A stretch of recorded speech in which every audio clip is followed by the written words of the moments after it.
All right, welcome to an all new episode of F-R Racing's Garage Talk. I'm DJ Flock. I'm Erik Richardson.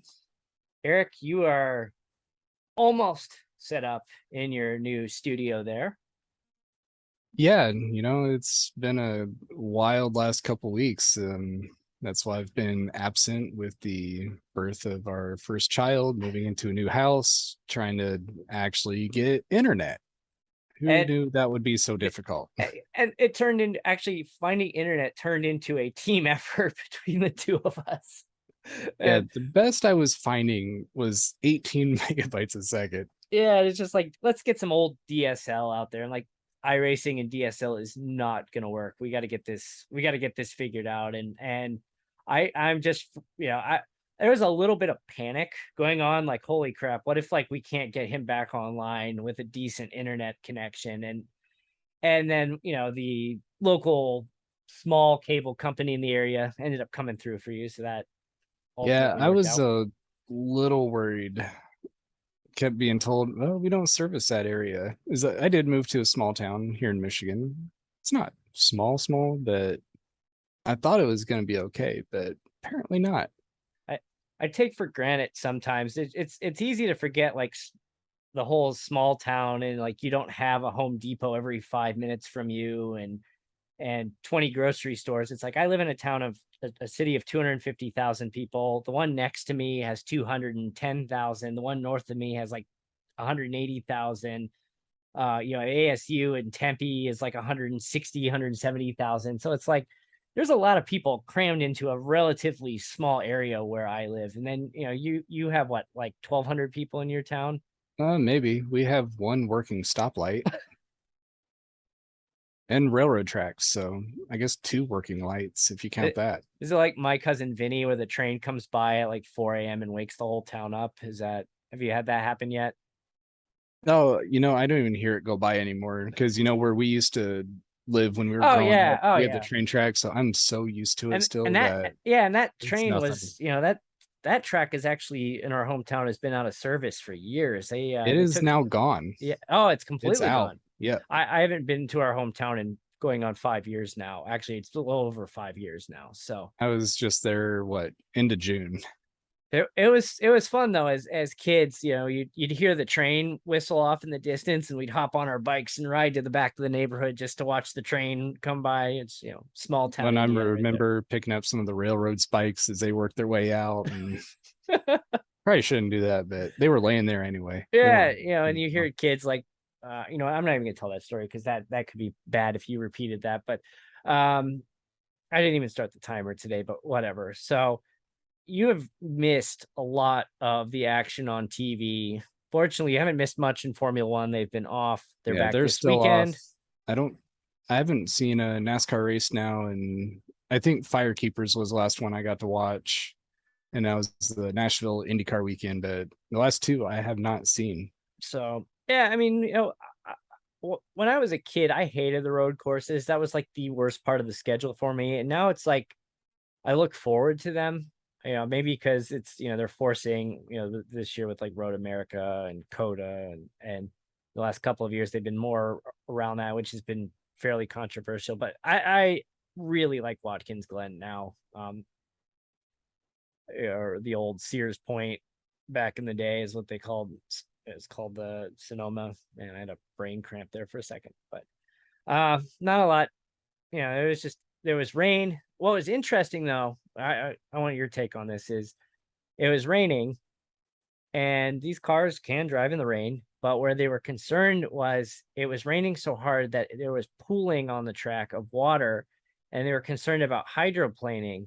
So they really didn't. I mean, there was a lightning delay to start with, but then after the lightning cleared, they still didn't take the cars out because they were concerned about the standing water on the track. And it's like not a good first look for the new car, that it's like pooling water. I don't know, like I don't know about the rest of the series, how they would do on in rain, but I mean that was a little disappointing because I wanted to see a little bit of next gen in the rain, but we didn't really get much of that.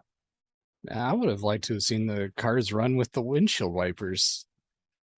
I think it's hilarious to watch him run around a sunny day at Road America or Coda, and like, why do you have a windshield wiper on this thing? I wanted to But see him use it for once. and, you know, the funny thing too about it is when the cars would come into pit, so many times, you know, instead of just, you know, normally they just tear off the top sheet on the windshield, but this time you had to fold up the windshield wiper, tear it, put the windshield wiper back down, and so many of the crews had problems, either that like they couldn't, you know, they're moving so quickly they either didn't get it back up, they had to go back and pull it, and then they pull the sheet and then they try to push it and it just hanging there, so they got to go back and push it back down.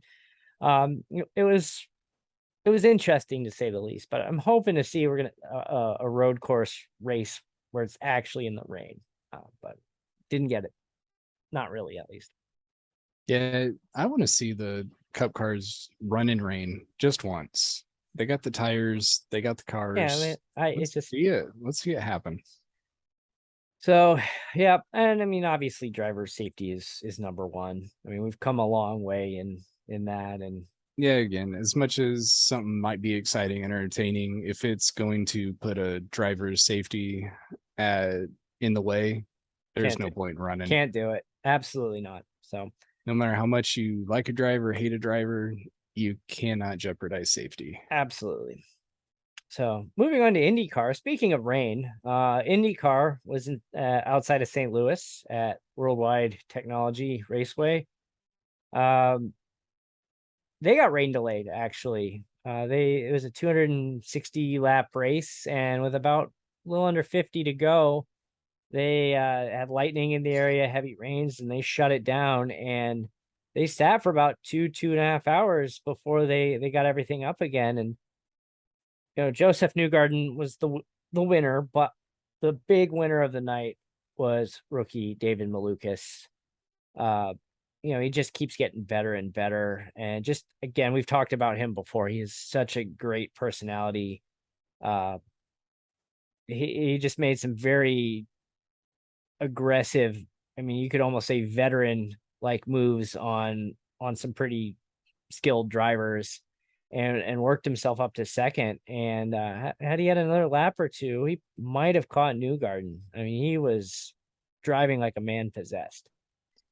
Yeah, I've been pretty impressed with him. Watching him from the beginning of the season, I think Iowa really started to pick up when he's running wheel to wheel with Takuma Sato, and His just teammate. really Yep. picking up and building that confidence. He had a great run going in Nashville, was moving up through the field.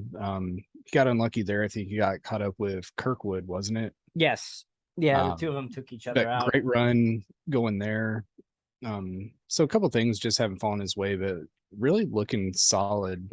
And I wish I could have been able to see it, but for him to finish second, definitely great improvement so far throughout the season. I actually sent him a congratulations message on Saturday night uh, on his Instagram. He had the picture of the second place trophy on his Instagram story, and I, you know, sent him a congratulations, and I said, "You drove like a man possessed. That was amazing."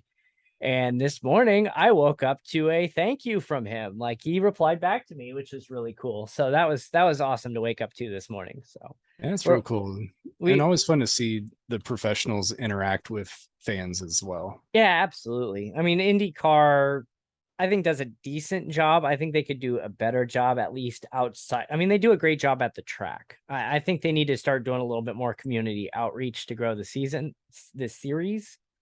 Um, I mean, you remember when we were kids, up like Indy, leading up to Indy, you couldn't go anywhere in town without seeing a poster for, you know, this driver is at this mall signing autographs from 3 to 5 today. And you go to the Indianapolis Zoo, and there's, you know, two more drivers here signing autographs and meeting fans. And Well, that's how I got to meet Tony Stewart. He was at a JD Byrider, and I got to meet him and got his autograph. That's right.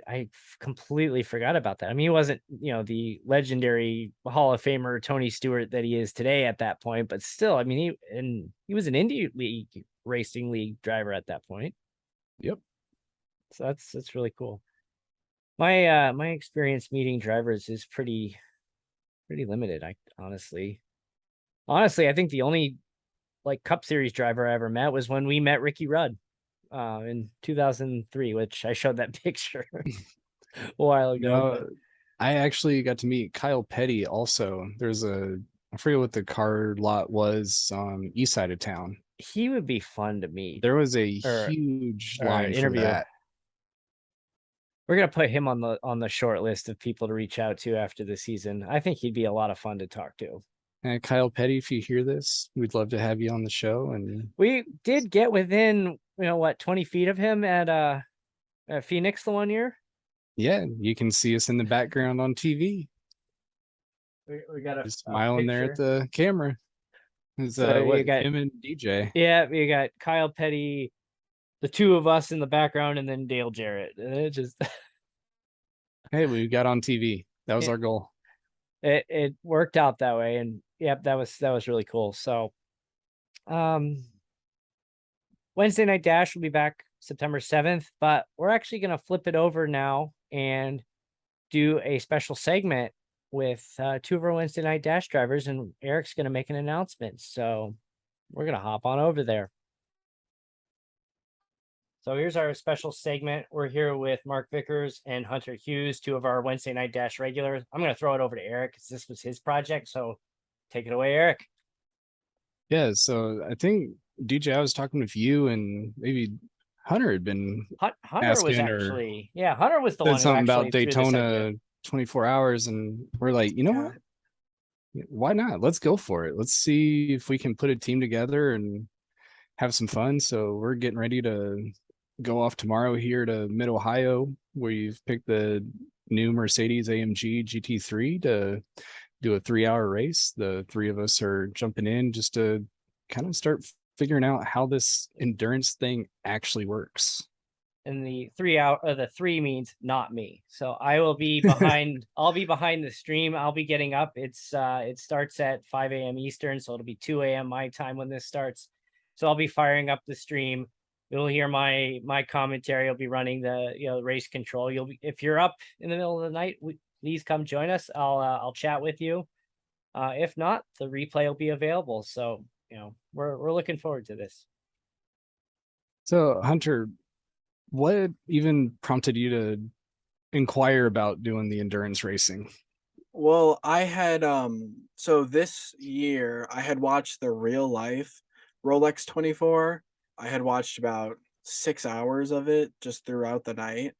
Um and I noticed there's a lot of racing YouTubers and streamers, iRacing YouTubers and streamers that I watch, and they did the iRacing Rolex 24, the 24 hours at Spa, the Nürburgring 24. They were doing all of those, and I was like, and I really wanted to do that because I would think that it would be really fun to be in that atmosphere and do something for that long. So then I brought the idea to DJ, and one And I thing led said, to are you, another. I said, are you serious? Like, you want to do this? And you said, absolutely. And I said, okay, we're doing it. Yeah. You have just committed yourself, sir. So So go ahead, Erik. Mark, well, you did the 45-minute race at Mid Ohio It what, did. about a month ago. How did that Yep. go for you? It was actually pretty good. Went a lot smoother than I thought. I kept it on track the whole time. Yeah, it wasn't as bad as I thought it was going to be. Especially doing it. I did it at 4:30 in the morning, something like that. So Yeah, I remember getting up pretty early. We ran the stream for you to watch you throughout that race. Yeah, there wasn't that many people in the race, but it was still a good race. It was fun learning how the like LMP2s, like, just stay in your lane, don't get in their way. They will run you over. Yeah, I'm interested to see how it is running on track with cars that are that different in speed and power. Because all my racing so far has been either Indy cars or NASCAR, so having different types will be quite interesting. Yeah, sometimes crew chief fails me and doesn't tell me there's a faster class coming up, so it just, out of nowhere there's a car in my mirror and it just scares the hell out of me. So I think all of us are pretty new at this. What are I know I'm just looking forward to trying something different. And I don't know how this is going to go, but what are you guys looking forward to as we do this? I'm just looking for the competitive, race, just keeping that competitive juice going. It's going to be different than, a 70 lap oval race. Can you hold your focus for an hour and 20 minutes without blowing through a breaking point? Yeah, I'm ready for like the end when we get done. We're just like, yeah, we just did that. That like feeling, especially the 24-hour race. The Yes. ending of that is gonna feel so relieving.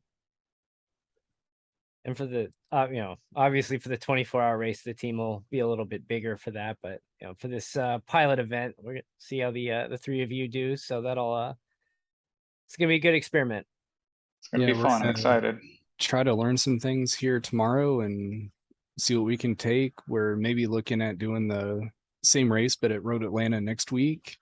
And depending how these things go, and if we can add a couple more drivers in just based on schedules, we may look at the Petite Le Mans at Road Atlanta in October to use these as kind of tune-ups for the big show.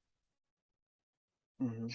Daytona 24 in January. So I'll be working on kind of producing I don't know if we're gonna call it a documentary, mockumentary, whatever we want, but we're gonna document this progress with the practices and show how it's going, both good and bad, because there will be both. And I've had plenty of bad so far. yes, indeed. So we're gonna document that. We'll put that up on the Twitch, on the YouTube, and be able to see how our progress goes, and hopefully learn from the mistakes. So go ahead and wrap this up. Mark, Hunter, thanks again for being a part of this. Thanks again for being a part of Wednesday Night Dash, and stopping by to Thanks for chat with inviting us. me. Yeah, thanks for stopping in, and let's see how it goes. All right. So, all new season of Wednesday Night Dash in the ARCA cars debuts September 7th at 10 p.m. Eastern time, 7 p.m. on the West Coast. I'll have one more recruiting race on August 31st at Las Vegas. So if you want to race with us, come check it out. The link, join our Discord with that link, and we'll have all the information needed in there. So at F-R Racing Online, all major social medias and Twitch, and head on over to YouTube and hit that subscribe button.